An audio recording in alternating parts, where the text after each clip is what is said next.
இதெல்லாம் தான் இன்றைக்கி எங்கள் மாடி தோட்டத்தில் ஹார்வெஸ்ட் பண்ண காய்கறிகள். இதில் ஒரு குட்டி ஸ்பெஷல் இருக்குது. பாசிப்பயிறு இப்போ தான் ஃபஸ்ட் டைம் எங்கள் மாடி தோட்டத்தில் நான் ஹார்வெஸ்ட் பண்ணியிருக்கேன்.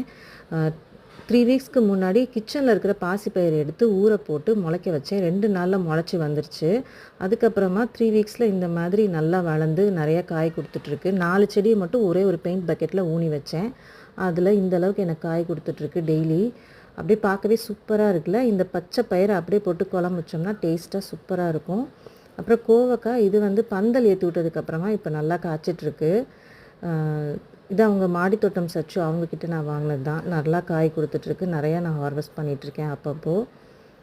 அப்புறம் வெண்டைக்காய் வந்து டெய்லி ஒரு 2-3 கிடைக்கும். இதே நான் குழம்புக்கு யூஸ் பண்ணிக்கிடுவேன். நாட்டு தக்காளி இது ரொம்ப டேஸ்ட்டாக நல்லாயிருக்கும். இந்த வெரைட்டி சாப்பிட்றதுக்கு குழம்பு வைக்கிறதுக்கு. மஞ்சள் கனகாம்பரம் இது எனக்கு டெய்லி கொத்து கொத்தாக பூ கொடுத்துட்டே இருக்கும். அப்புறம் சிவப்பும் நல்லா பூ கொடுத்துட்டே இருக்குது. இப்போலாம் செடி நல்லா வளர்ந்துட்டுருக்கு. இன்றைக்கான சத்தான காய்கறிகளை வச்சு நாங்கள் குழம்பு வைக்கிறோம். Happy gardening.